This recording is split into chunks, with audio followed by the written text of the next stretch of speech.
साथियों नमस्कार, मैं हूं आनंद कुमार और आप सभी को आज सुनाने जा रहा हूं कल की घटना जो कि अभी प्रेजेंट में अभी चल ही रहा है उसका जो कार्रवाई है। क्या होता है कि एक गांव होता है जिसका गांव नाम बताएं तो रामपुर होता है और रामपुर गांव के बगल में एक जंगल होता है।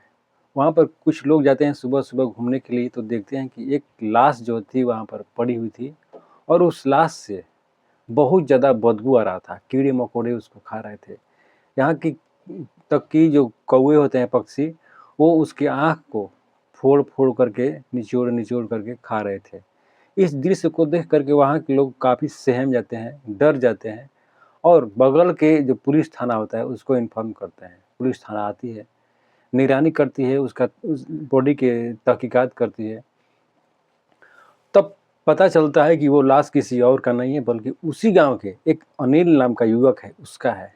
और जब इसकी जानकारी उसकी पत्नी को पहुँचता है, तो वो सीधे उस जंगल में दौड़ती हो जाती है और उस लाश से लिपट करके रोने लगती है।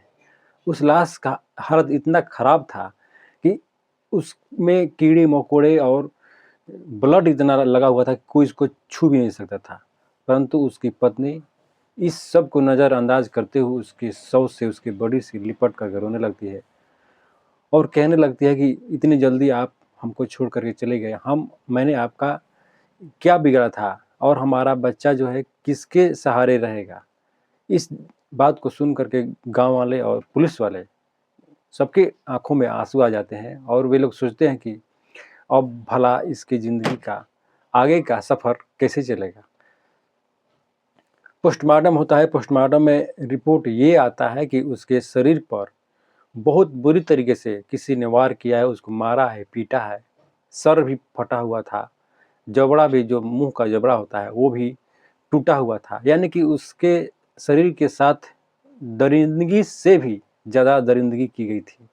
इस दृश्य को सुन कर के, इस बात को सुन कर के उसके परिवार वाले बहुत दुखी होते हैं।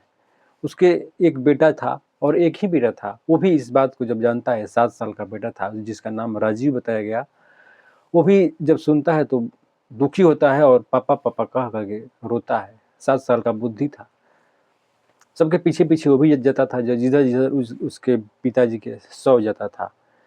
पोस्टमार्टम होकर के बॉडी फिर से गाँव में आता है और जब शमशान घाट ले जाया जाता है उस टाइम तो काफ़ी लोगों की भीड़ हो जाती है। उसकी पत्नी जो है ज़ोर-ज़ोर से रो रही थी, बिलख रही थी, तड़प रही थी। इसी बीच पुलिस की टीम आती है और उसकी पत्नी को उठा लेती है और बोलती है कि इनको अभी हम थाने ले जा रहे हैं और पूछताछ करके फिर इनको घर पर छोड़ देंगे।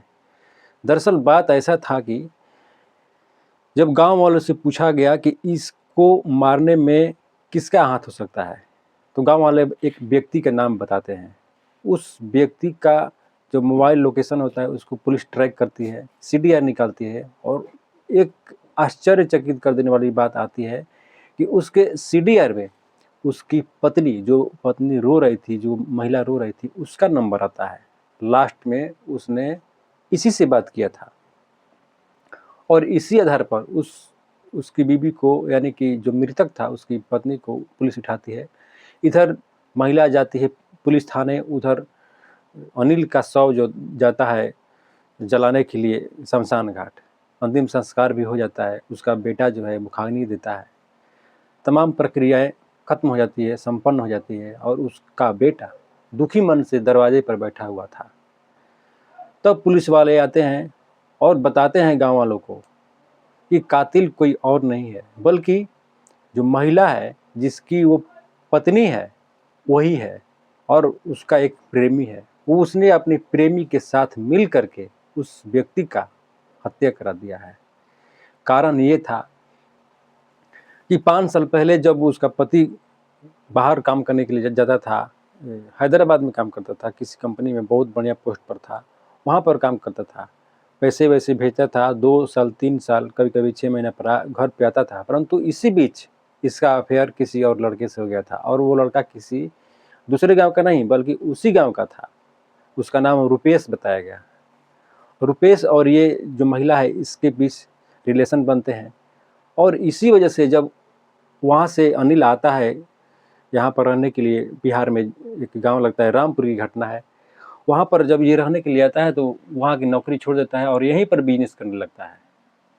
लेकिन इन दोनों को मिलने में बहुत ज़्यादा प्रॉब्लम हो रहा था। इसी वजह से इसने एक तरकीब निकाली कि क्यों ना इस अनिल को ही रास्ते से निकाल दिया जाए।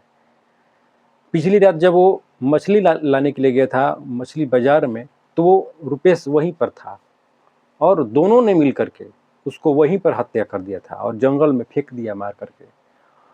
और उसकी पहचान को छुपाने के लिए चेहरे पर एसिड फेंक दिया गया था ताकि चेहरा किसी को पहचान में न आए।